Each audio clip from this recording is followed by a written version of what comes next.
Welcome to only IAS. स्वागत है आप सभी लोगों का प्रीलिम बूस्टर न्यूज डिस्कशन में। आज 11 अप्रैल 2022 है, तो आइए देखते हैं इंपॉर्टेंट आर्टिकल्स।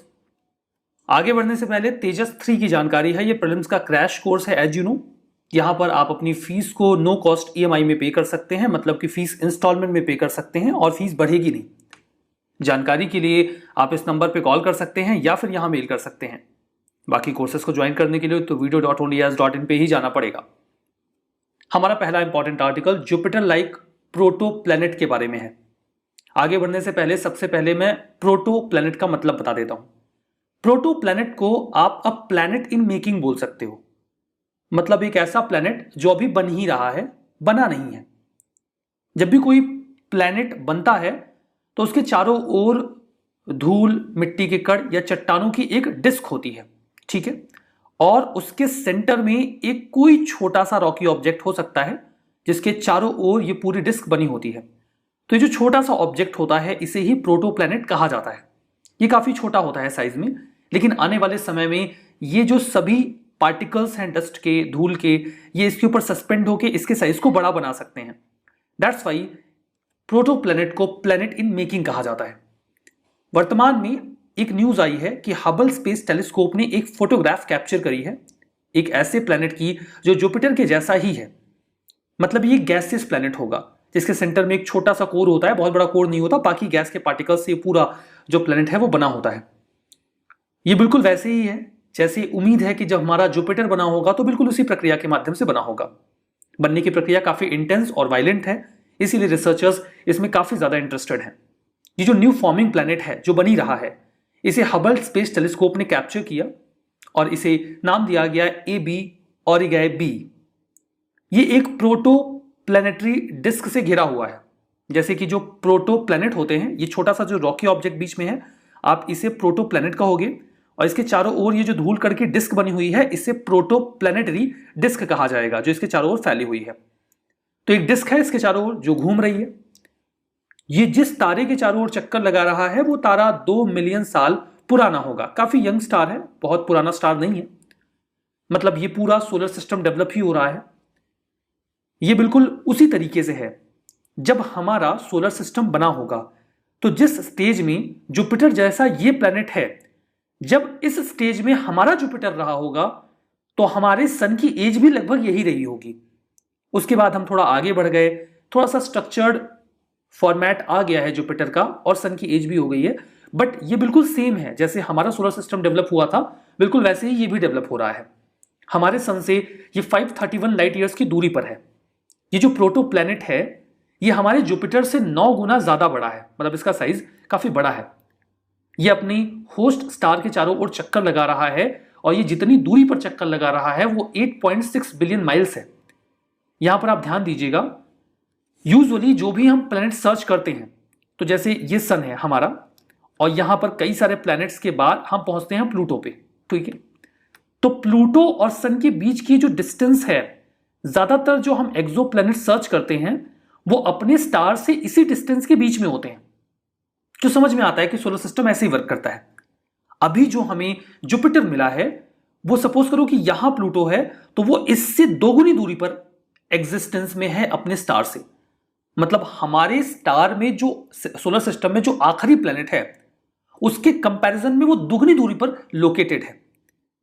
तो ये एक इंटरेस्टिंग फैक्ट निकल के आया कि ये प्लूटो और सन की दूरी से दुगनी दूरी पर लोकेटेड है, जैसा कि हमें बहुत कम प्लैनेट्स के साथ देखने को मिलता है। यूजुअली वो इसी रेंज में हमें मिल जाते हैं, उसी डिस्टेंस पे मिल जाते हैं जिस डिस्टेंस पे प्लैनेट्स हमारे सोलर सिस्टम में लोकेटेड है। नासा के अकॉर्डिंग जो डिस्कवरी है ये लॉन्ग डिबेटेड जो थियरी है डिस्क इंस्टेबिलिटी की, उसको भी सपोर्ट करती है। कुछ लोग नहीं मानते थे, जैसे प्लैनेट्स के बनने की प्रक्रिया वही है कि एक छोटा सा कोर होता है, उसके चारों ओर एक धूल कण की डिस्क होती है, फिर ये धीमे धीमे सस्पेंड होते हैं और प्लैनेट का साइज बढ़ जाता है। ये डिस्क इंस्टेबिलिटी थियरी है। कई सारे लोग इसको नहीं मानते थे, लेकिन ये डिस्कवरी इस बात को भी जस्टिफाई करती है। जो हबल स्पेस टेलीस्कोप है इसमें ये एक प्रोजेक्ट है इंटरनेशनल कोऑपरेशन का, जहां पर नासा और ESA European space agency involve है, ठीक है। प्रोटोप्लैनेट्स क्या होते हैं? ये छोटी सी सेलेस्टियल बॉडीज या ऑब्जेक्ट्स होते हैं जो स्मॉल प्लैनेट की तरह ही होते हैं। ये ड्वार्फ प्लैनेट का भी छोटा वर्जन आप बोल सकते हो। इसके चारों ओर एक डिस्क होती है धूल के कण की। एस्ट्रोनॉमर्स का ऐसा मानना है कि सोलर सिस्टम जब हमारा क्रिएट हो रहा था तो उस दौरान भी इस प्रकार के कई सारे प्रोटोप्लैनेट्स रहे होंगे। डिस्क इंस्टेबिलिटी थियरी वही बोल रही है कि जो डिस्क होती है किसी भी प्रोटोप्लैनेट के आसपास, उसमें जो धूल के कण होते हैं वो धीमे धीमे सेंटीमीटर साइज के पेबल्स में कन्वर्ट हो जाते हैं और फिर वो सस्पेंड होकर एक प्लेनेट का निर्माण करते हैं। और ये जो प्लैनेटेस्टिमल्स हैं ये किलोमीटर साइज के भी हो जाते हैं समटाइम्स, और ये सस्पेंड होकर कुल मिला के एक प्लैनेट बना देते हैं। तो ये तो है इंस्टेबिलिटी थियरी। होप ये टॉपिक आपको समझ में आ गया होगा। हमारा नेक्स्ट आर्टिकल कुडावास के बारे में है। रिसर्चर्स ने अभी एक बुक को पब्लिश किया है, a place apart poems from Kodagu. ये बाइलिंगुअल एडिशन है जहां पर अपन्ना के 21 पोएम्स कलेक्ट किए गए हैं। बुक जो है ये इंडेंजर कोडावा टेक्के लैंग्वेज जो है उसके बारे में लोगों को जानकारी देगा। कोडावाज एक एथनो लैंग्विस्टिक ग्रुप है। कर्नाटका का जो कुर्ग का रीजन है उसे ही आप कोडागू भी बोलते हो, वहां पर ये पाए जाते हैं। ये कोडावा लैंग्वेज बोलते हैं। हमेशा से ये लैंड ओनिंग एग्रीकल्चरिस्ट ग्रुप रहा है। इनके पास जमीन होती है, ये खेती करते हैं, ये अपने एंसेस्टर्स की और वेपन्स की पूजा करते हैं।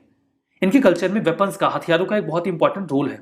And that is the reason कि भारत में ये एकमात्र ऐसी कम्युनिटी है जो बिना किसी लाइसेंस के फायर आर्म्स यानी कि गन्स कैरी कर सकती है। Kailpodhu, festival of arms, Kaveri Sankramana, worship of river Kaveri और पुत्तारी हार्वेस्ट फेस्टिवल, जिनके कुछ इंपॉर्टेंट फेस्टिवल्स हैं। कोडावा टेक की लैंग्वेज की बात करते हैं तो ये द्रविडियन ग्रुप की लैंग्वेज है। इसकी कोई स्क्रिप्ट नहीं है, बट धीमे धीमे इन्होंने कन्नड़ लैंग्वेज में लिखना सीख लिया। इस लैंग्वेज को इंडेंजर्ड लैंग्वेज की कैटेगरी में यूनेस्को ने डाला हुआ है। इनकी संख्या 2001 के सेंसस के अकॉर्डिंग 1,66,187 लोगों की ही है जो इस लैंग्वेज का इस्तेमाल करते हैं। हमारा next article world food price index के बारे में है। दुनिया भर में जो एग्रीकल्चर फूड प्रोडक्ट्स हैं उनके दामों में कैसा इन्फ्लेशन देखने को मिल रहा है उसे रिकॉर्ड करता है FAO, food and agriculture organization. और फूड के प्राइसेस काफी तेजी से बढ़े हैं। मार्च में ये जो कैलकुलेशन किया गया है उसमें फूड प्राइसेस में इन्फ्लेशन जो है या जो ओवरऑल डेटा हमें मिला है दैट इज ऑफ 159.3 पॉइंट। 2011 में ये रिकॉर्ड हाई गया था 137.5, ये 6 के स्केल पे, ठीक है, 137.6 के स्केल पे। मतलब अभी फूड प्राइसेस काफी तेजी से बढ़ गए हैं। ये पूरा जो इंडेक्स है इसे UN food and agriculture organization release करता है। 1996 में से for the first time introduce किया गया था। जो FAO फूड प्राइस इंडेक्स है ये मंथली चेंजेस जो इंटरनेशनल प्राइसेस में होता है बास्केट ऑफ फूड कमोडिटीज को लेकर उसे इवेलुएट करता है। यहां पर cereals, oil seed, dairy products, meat, sugar, इन सभी के प्राइसेस को इवेलुएट करते हैं। बेस पीरियड 2014 से 16 रहता है। FAO की बात करें तो 1945 में बनाया गया था। स्पेशलाइज्ड एजेंसी है UN की। हंगर को डिफीट करने के लिए लगातार काम कर रही है। हेडक्वार्टर्ड है इटली के रोम में। गोल यही है कि सभी लोगों के लिए फूड सिक्योरिटी हो, हाई क्वालिटी फूड की एक्सेस सभी लोगों के लिए हो ताकि वो एक अच्छा जीवन जी सकें। हमारा नेक्स्ट आर्टिकल गुरु नभादास जी के बारे में है। हाल ही में पंजाब की सरकार ने इसे एक गैजेटेड हॉलिडे डिक्लेयर कर दिया है। पंजाब में गुरु नभादास जी को एक बहुत ही महत्वपूर्ण पर्सनालिटी के रूप में देखा जाता है। कारण भी हम समझ लेंगे। 16वीं शताब्दी के एक संत हुआ करते थे। पहले इनकी जयंती को रिस्ट्रिक्टेड हॉलिडेज की लिस्ट में रख दिया गया था, मतलब इस जयंती पर छुट्टियां नहीं होती थी। बट अभी पंजाब की सरकार ने, जो नई गवर्नमेंट बनी है, उन्होंने इसे एक गैजेटेड हॉलिडे बना दिया है। गुरु नभादास जी के बारे में बात करें तो इनका जन्म 8 अप्रैल 1537 को हुआ था। भद्राचलम जो गांव है गोदावरी नदी के किनारे, वर्तमान का जो तेलंगाना का रीजन है वहां पे, ये महासा कम्युनिटी से बिलोंग करते थे, जिन्हें डूम या दुमना कम्युनिटी भी बोलते हैं। ये शेड्यूल कास्ट कम्युनिटी होती है, ठीक है। फर्दर बचपन से ही ये ऑर्फन रहे गुरु नभादास जी, जिनका वास्तविक नाम नारायण दास हुआ करता था। इनका झुकाव स्पिरिचुअलिटी की ओर हमेशा से रहा करता था। इनके माता पिता नहीं थे। 2 रिलीजियस गुरु थे, अगार दास और कील दास। उन्हें ये एक गांव के पास मिल गए थे, तो ये दोनों ही गुरु इन्हें अपने साथ लेकर जाते हैं। वहां पे जो एक टेम्पल था घलता धाम का, उस जगह पे, और अभी वो नभादासी कम्युनिटी के लिए जयपुर में एक पिलग्रिमेज का सेंटर है। इस कम्युनिटी के लोगों को नभादासियास कहा जाता है। ये बेसिकली टोकरियां बनाते हैं बांस की, या कुछ सामान रखने के लिए कुछ बांस का बुन के तैयार कर देते हैं। गुरु नभादास जी ने भगत मल लिखा था 1585 में।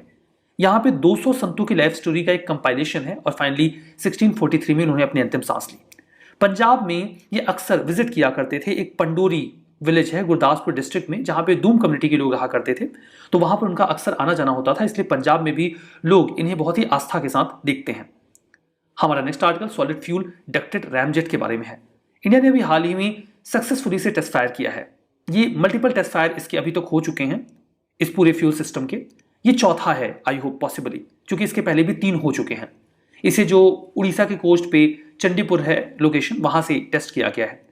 ध्यान दीजिएगा कि सॉलिड फ्यूल डक्टेड रैमजेट ये एक मिसाइल प्रपल्शन सिस्टम है। मिसाइल प्रपल्सन सिस्टम एक ऐसा सिस्टम होता है जो मिसाइल को एनर्जी देता है फ्लाई करने के लिए, उड़ने के लिए, टारगेट को हिट करने के लिए। ये अपने आप में मिसाइल नहीं होती, बल्कि मिसाइल को चलाने वाला एक सिस्टम होता है। इसे डीआरडीओ ने डेवलप किया है। ये क्रिटिकल टेक्नोलॉजी दुनिया के बहुत कम देशों के पास है, जिसका इस्तेमाल लॉन्ग रेंज में एयर टू एयर मिसाइल्स में किया जा सकता है। लंबी दूरी तक इससे आप मिसाइल्स को फ्लाई करवा सकते हैं। Technology solid fuelled air breathing ramjet engine, ये इस सिस्टम पे बेस्ड है। ध्यान दीजिएगा कि होता क्या है कि जो एक ऑर्डिनरी सॉलिड फ्यूल इंजन होता है, वहां पे जब एक रॉकेट उड़ रहा होता है तो उसमें जो फ्यूल होता है उसके साथ साथ उसमें ऑक्सीडाइजर्स भी रखने होते हैं या ऑक्सीजन सिलेंडर्स, जो इस फ्यूल को बर्न करने में हेल्प करें, बिकॉज ऑक्सीजन के एब्सेंस में तो कुछ बर्न करेगा नहीं। अब इससे उस रॉकेट में फ्यूल के रखने की जगह कम हो जाती है। कैसा होगा कि अगर ये ऑक्सीजन ये रॉकेट एटमॉस्फेयर से ही ले ले, तब ये जो फ्यूल ऑक्सीडाइजर फ्यूल के साथ रखने की जरूरत पड़ती है जिसकी मदद से फ्यूल जले, इसकी आवश्यकता ही नहीं पड़ेगी। रैमजेट इंजन ऐसे ही काम करता है। रैमजेट इंजन में आपको केवल फ्यूल रखने की आवश्यकता है, आपको ऑक्सीडाइजर रखने की जरूरत नहीं है, ऑक्सीजन रखने की जरूरत नहीं है। तो इससे आप इस रॉकेट में ज्यादा फ्यूल स्टोर कर सकते हैं। और जब ये एटमॉस्फेयर में एंटर करता है, जो एक लॉन्चिंग पीरियड होता है, उस थ्रस्ट को तो ये गेन कर लेता है सॉलिड फ्यूल से। उसके बाद जैसे ही एटमॉस्फेयर में एंटर करता है, ये एटमॉस्फेयर से ऑक्सीजन लेना शुरू कर देता है और उसी ऑक्सीजन का इस्तेमाल करके फ्यूल बर्न करता है। And that is the reason कि ये काफी अच्छी स्पीड में जा सकता है। मतलब ये 3 मैक की स्पीड अटेन कर सकता है और काफी 120 किलोमीटर तक की रेंज भी ले सकता है। इसका राज ही यही है, बिकॉज इसके पास ज्यादा फ्यूल स्टोरेज कैपेसिटी होगी, ऑक्सीडाइजर रखना ही नहीं है। ये फायदा हो जाता है। इसीलिए ये एरियल टारगेट को अच्छे से काफी लंबे रेंज तक हिट कर सकता है और अच्छी स्पीड अटेन कर सकता है सुपरसोनिक की। एयर टू एयर मिसाइल्स में इसका इस्तेमाल या एसएफडीआर टेक्नोलॉजी का इस्तेमाल करते हैं, जहां पे हमें ऑक्सीडाइजर्स की नीड नहीं होती और ये सुपरसोनिक स्पीड से ट्रेवल कर सकता है, हाई मैन्यूवरेबिलिटी भी अटेन कर सकता है। तो रैमजेट इंजन का फंडामेंटल आपने समझ लिया कि यहां पर वो एटमॉस्फेयर से ऑक्सीजन ले लेता है। दैट्स वाई कि ये एटमॉस्फेयर के ऊपर नहीं जाते। जो ये एटमॉस्फेयर है, ठीक है, तो ये एटमॉस्फेयर के नीचे ही फ्लाई करते हैं। ये एटमॉस्फेयर को क्रॉस करके कभी भी फ्लाई नहीं करते, क्योंकि वहां ऑक्सीजन ही नहीं मिलेगी। रैमजेट इंजन की लिमिटेशन भी है। हमारा next article AVGC promotion task force के बारे में है। 2022-23 के बजट में बात की गई थी कि एनिमेशन, विजुअल इफेक्ट, गेमिंग और कॉमिक्स, इन सभी को प्रमोट किया जाएगा, क्योंकि अपने आप में एक पूरा सेगमेंट है, पूरा सेक्टर है, जिसका इस्तेमाल मीडिया हाउसेस के द्वारा भी किया जाता है और गेमिंग की इंडस्ट्री भी इंडिया में बहुत फ्लरिश्ड है।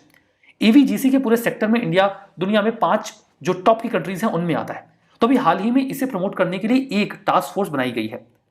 इस टास्क फोर्स को हेड करेंगे ministry of information and broadcasting के सेक्रेटरी, और भी कई से मिनिस्ट्रीज के सेक्रेटरीज इसमें शामिल होंगे, जैसे कि ministry of skill development and entrepreneurship, ministry of education, ministry of electronics and information tech, department for promotion of industry and internal trade. इन सभी के सचिव इसका हिस्सा होंगे। जो टास्क फोर्स है ये कई सारी इंडस्ट्रीज के साथ कोलैबोरेट करेगा और राज्य सरकारों के साथ, जैसे कर्नाटका, महाराष्ट्र और तेलंगाना। कुछ एजुकेशनल बॉडीज भी होंगी जैसे कि एआईसीटीई, एनसीईआरटी, और कुछ इंडस्ट्री बॉडीज भी होंगी जैसे कि फिक्की और सीआईआई। इनका बेसिक प्लान ये होगा कि एवीजीसी पॉलिसी को फ्रेम किया जाए। जो करिकुलम फ्रेमवर्क है ग्रेजुएशन, पोस्ट ग्रेजुएशन का, उसमें भी लोगों को एवीजीसी पूरे सेगमेंट के बारे में जानकारी दी जाए। स्किल इनिशिएटिव्स लिए जाए ताकि लोगों को बताया जाए पूरा सेक्टर कैसे वर्क करता है, उनके पास स्किल होगी तो उन्हें जॉब्स मिलेंगी। प्रमोशन और मार्केट डेवलपमेंट को भी बढ़ावा दिया जाए। फर्दर इस पूरे सेगमेंट में एफडीआई को भी अट्रैक्ट करने का प्लान है। हमारा next article standing deposit facility के बारे में है। रिजर्व बैंक ऑफ इंडिया ने एक नया टूल डेवलप किया है, नाम दिया है स्टैंडिंग डिपॉजिट फैसिलिटी। क्वेश्चन के आने की पूरी संभावना है, ध्यान से पढ़ के जाइएगा इसको। देखिए, मार्केट में अगर पैसे का फ्लो बढ़ जाए, मतलब मनी सप्लाई बढ़ जाए मार्केट में, तो उसे कंट्रोल करने के कई सारे तरीके होते हैं आरबीआई के पास। अगर मार्केट में, ये देखिए, ये आरबीआई होगी, ये बैंक हो गया और ये हो गया मार्केट, ठीक है। अब मार्केट में सपोज करिए पैसे की कमी है and that's why market deflation face कर रहा है। इन दैट केस अगर आरबीआई को मार्केट में ज्यादा पैसे डालने हैं तो फिर आरबीआई बैंक्स को पैसे दे देता है, अपनी इंटरेस्ट रेट को कम कर देता है और उस इंटरेस्ट रेट को कहा जाता है रेपो रेट। रेपो रेट को वो डाउन कर देंगे तो बैंक्स उधार ले लेंगे आरबीआई से और इसके बदले में वो आरबीआई को देंगे कुछ गवर्नमेंट सिक्योरिटीज कोलैटरल के तौर पे कि इसे रख लीजिए, हमें पैसे दे दीजिए क्योंकि आप सस्ता दे रहे हैं, इंटरेस्ट रेट कम ले रहे हैं। अब ये पैसा जाता है मार्केट में और इससे मार्केट में मनी सप्लाई बढ़ जाती है, डिमांड बढ़ जाती है। अगर इसका उल्टा करना हो, मतलब मार्केट में मनी सप्लाई ऑलरेडी बढ़ गई हो और उस पैसे को वापस मार्केट से खींचना हो, तो उसके लिए जो फंक्शन वर्क करता है that is reverse repo rate.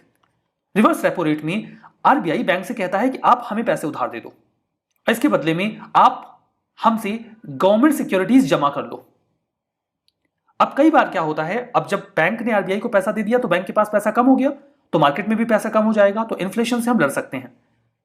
अभी ऐसी नीड हो रही थी क्योंकि कोविड के समय में मार्केट में पैसे की कमी हो गई थी, तो सरकार ने कई सारे इनिशिएटिव से मार्केट में पैसा डाला। लेकिन अभी मार्केट में पैसा ज्यादा है, आरबीआई उस पैसे को निकालना चाहती है ताकि महंगाई को यानी कि इन्फ्लेशन को कंट्रोल कर सके। चैलेंज ये है कि आरबीआई अगर बैंक से रिवर्स रेपो रेट पर पैसे उधार ले मनी सप्लाई को कम करने के लिए, तो आरबीआई को इस केस में बैंक्स को देना होगा कोलैटरल, और आरबीआई के पास नॉट नेसेसरली इतना सारा कोलैटरल हो गवर्नमेंट सिक्योरिटीज या बॉन्ड के फॉर्म में। आरबीआई काफी लंबे समय सोच रही थी कि कैसा तरीका होना चाहिए कि वो बैंक्स को बिना कोलैटरल दिए ही उनसे पैसे ले सके और मार्केट में मनी सप्लाई कम कर सके। लेकिन इससे बैंक्स को क्या फायदा होगा, वो बिना कोलैटरल के आरबीआई को पैसे क्यों देंगे? तो आरबीआई ने कहा कि हम आपको ज्यादा इंटरेस्ट रेट देंगे।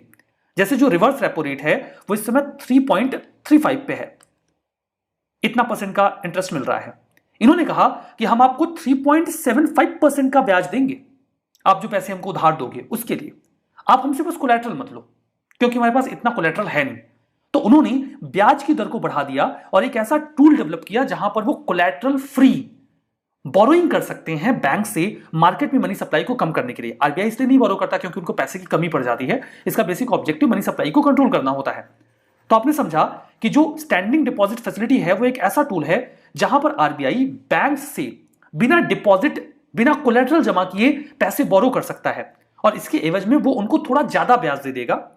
और अब हम रिवर्स रेपो रेट या जो एक होता है fixed rate of reverse repo, उसका इस्तेमाल नहीं करेंगे क्योंकि उसमें हमें कोलैटरल देना पड़ता है, आरबीआई को कोलैटरल देना पड़ता है। तो पूरा मैकेनिज्म समझ में आया।